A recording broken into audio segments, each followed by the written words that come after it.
आज रास के बारे में डिस्कस करेंगे। रास रेनिन, एंजियोटेंसिनोजन, एल्डोस्टेरोन एक्सिस, ये एक मेकनिज़म होता है जो जब भी बीपी कम हो जाएगा तो रास एक्टिवेट होती है। रास एक्टिवेशन का मतलब ये है कि जिस्म में बीपी को मेंटेन रखना इनकी ज़िम्मेदारी होती है। ये सिस्टमेटिकली निकाल देते हैं। फॉर एग्ज़ाम्पल एक नेफ्रॉन की बात करेंगे। जब बीपी कम हो जाता है सबसे पहले जो सेंसर होता है किडनी होता है। किडनी के एक नेफ्रॉन की डिस्कशन यहाँ कर लेते हैं। फॉर एग्ज़ाम्पल ये नेफ्रॉन है। नेफ्रॉन का शेप इस तरह है कि सबसे पहले फिल्ट्रेशन यहाँ बाउवन कैप्सूल कहा जाता है इसको। साथ साथ में बाउवन कैप्सूल से एक ट्यूब निकलता है जो प्रॉक्सिमल ट्यूब्यूल कहा जाता है इसे। फिर नीचे की तरफ एक घूम के वापस चला जाता है, छोटा सा लूप ऑफ हेनली कहा जाता है। फिर इसी तरह एक साथ में डिस्टिल ट्यूब्यूल हो जाता है। डिस्टिल ट्यूब्यूल के साथ साथ में लास्ट में यूरिन जो कलेक्टिंग डक्ट होती है। ये है एक्चुअल नेफ्रॉन का एक शेप है। अब ये बाउवेंस कैप्सूल में ब्लड की सर्कुलेशन आ जाती है। सबसे पहले ब्लड दो आर्टरीज से आती है, मतलब ये कि एफेरेन आर्टरी हो के पास हो के दोबारा आर्टरी की शक्ल में निकलती है। जो आर्टरी पास हो के आ रहा है उसे एफेरेन आर्टरी, और जो निकल रहा है बाउवेंस कैप्सूल से उसे एफेरेन आर्टरी कहा जाता है। जो एफेरेन आर्टरी है उसमें स्पेशल स्मूथ मसल है। स्मूथ मसल के साथ स्पेशल सेल लगे होते हैं जिसे क्या कहा जाता है, पोल्केसन कहा जाता है। ये पोल्केसन का काम क्या होता है कि बीपी कम है ज़्यादा है मेजर करना है। इसे कहते हैं बेरो रिसेप्टर्स। ठीक है, यहाँ पे भी इसको बेरो रिसेप्टर भी कहा जाता है कि बीपी को चेक करने वाला डिवाइस। ठीक है, दूसरा क्या होता है जब भी बीपी कम हो जाएगा तो ये पोल्केसन क्या करता है, रेनिन को निकालता है। ये रेनिन क्या चीज़ है कि एंजाइम है। अब दूसरा ये है कि यहाँ से जब बीपी कम आ जाएगा तो ग्लोमेरुलर फिल्ट्रेशन रेशियो थोड़ा सा बढ़ जाएगा, लेकिन जो मूवमेंट होगी ब्लड की मूवमेंट या जो फ्लूइड की मूवमेंट इस ट्यूब से कलेक्टिंग डक्ट जो ल्यूमिनल है वहाँ से होके यूरिन पास होके निकलता है। जो अगर बीपी ज़्यादा होगा तो यहाँ पे स्पीड भी ज़्यादा होगा, बीपी कम होगा तो इसकी स्पीड भी कम होगी। यहाँ से अगर स्पीड कम हो गई तो क्या हो जाता है, अमूमन नॉर्मली सोडियम और इलेक्ट्रोलाइट्स रीऑब्जर्व होते हैं। स्पेशली सोडियम की बात करेंगे तो नॉर्मली अगर किसी इंसान का कोई भी इशू नहीं है तो नॉर्मली 65% जो सोडियम होती है वो प्रॉक्सिमल ट्यूब्यूल में रीऑब्जर्व होती है, और लूप ऑफ हेनली से लेके डिस्टिल ट्यूब्यूल तक पहुंचने से पहले 25% फर्दर सोडियम रीऑब्जर्व होती है। टोटल मिला के 90% डिस्टिल ट्यूब्यूल तक रीऑब्जर्व होती है। 10% रह जाती है। 10% सोडियम कहाँ तक पहुंचती है, डिस्टिल ट्यूब्यूल तक है। डिस्टिल ट्यूब्यूल के ऊपर स्पेशल एक सेंस करने वाले सेल्स लगे होते हैं, मिकुला डेंसा कहते हैं। मिकुला डेंसा का काम क्या होता है, सोडियम को सेंस करना, कितना ज़्यादा आ रहा है या कम आ रहा है। ठीक है, तो इनको कहते हैं कीमो रिसेप्टर, क्योंकि सोडियम से निकला है तो कीमो रिसेप्टर्स यहाँ लगे होते हैं। कीमो रिसेप्टर्स डिस्टिल ट्यूब्यूल में लगा होता है, जबकि पोल्केसन जो लगे होते हैं बेरो रिसेप्टर ये आर्टरी के साथ लगे होते हैं। इन दोनों को कंबाइनली एक स्पेशलाइज सेल इन दोनों को मिला के रख देखा हुआ है, और तीनों को आप मिलाएंगे यानी एक कंबाइन को मिला के बोला जाता है जक्स्टा ग्लोमेरुलर एपरेटस कहा जाता है। ठीक है, JGA में 3 चीज़ें आती हैं। दो तो बहुत स्पेशल है, पोल्केसन बेरो रिसेप्टर, और दूसरी बात मेकुला डेंसा कीमो रिसेप्टर्स। ये दोनों अगर ब्लड फ्लो कम हो जाएगा तो यहाँ से नेफ्रॉन में क्या होगा कि ब्लड की जो मूवमेंट होगी वो स्लो होगी। अगर सोडियम पहले नॉर्मली 65% रीअब्जॉर्व होता था, अभी चांसेस ज़्यादा होंगे, तो सोडियम के चांसेस ज़्यादा हो गए तो सोडियम की रीअब्जॉर्प्शन ज़्यादा होगी इसमें।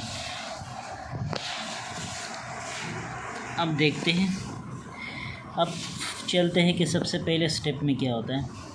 ब्लड फ्लो कम हो गया due to any reason, bleeding भी हो सकता है, बेरो रिसेप्टर एक्टिवेट होगी, पोल्केसन।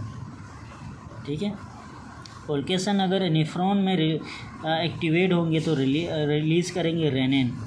ठीक है, पहला स्टेप ये होगा। दूसरा क्या होता है, कैरोटिड साइनस में भी लाजमी है, जिसम में जनरल सर्कुलेशन में बीपी कम हो गया तो कैरोटिक साइनस में भी ट्रिगर होगा। वहाँ से क्या होगा, सेंट्रल एक्टिंग जो मेडुला है हमारा सेंट्रल नर्वस सिस्टम है, वहाँ से भी ट्रिगर होगी। साथ साथ में अगर दिमाग को कोई ट्रिगर कर रहा है, बीपी कम हो रहा है बैरो रिसेप्टर्स, तो वहाँ से क्या रिलीज़ होगी, एड्रेनर्जिक रिस्पॉन्स रिलीज़ होती है, नोरेपिनेफ्रिन, एपिनेफ्रिन, डोपामिन वहाँ से रिलीज़ होगी। तो नोरेपिनेफ्रिन ये तमाम जब निकलते हैं तो जो जक्स्टाग्लोमेरुलर एपरेटस है वहाँ पे बीटा 1 रिसेप्टर्स होते हैं, ये यहाँ पे रिसेप्टर्स होते हैं, इनको एक्टिवेट करेगा और फर्दर रेनिन निकलता है। रेनिन 2 तरीके से निकल गया, एक यहाँ से निकल गया, एक पोल्केसन से निकल दिया।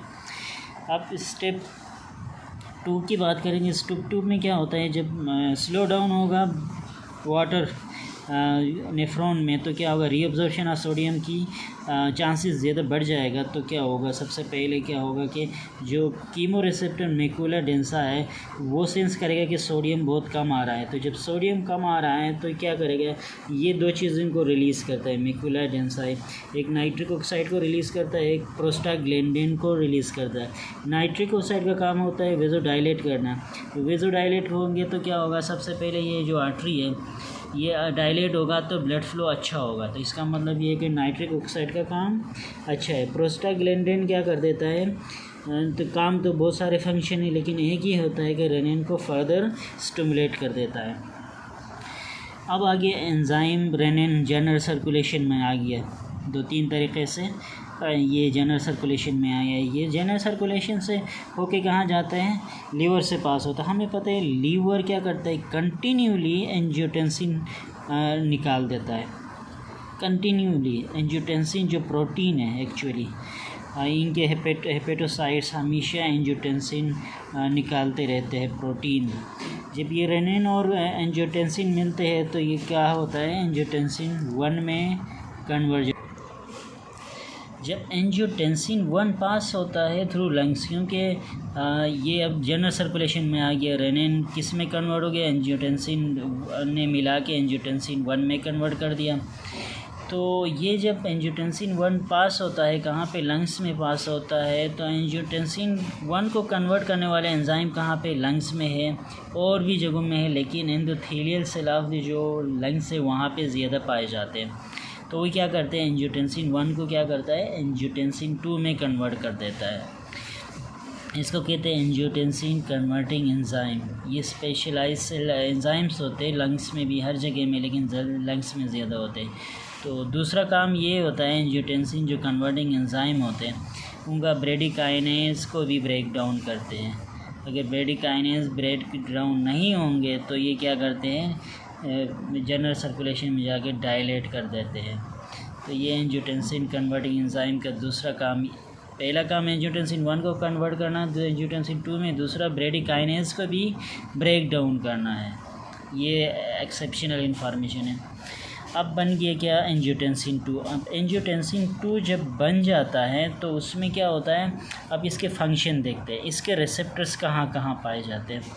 सबसे पहले स्मूथ मसल ऑफ आर्टरी और वेंस में पाए जाते हैं एंजियोटेंसिन 2 के रिसेप्टर।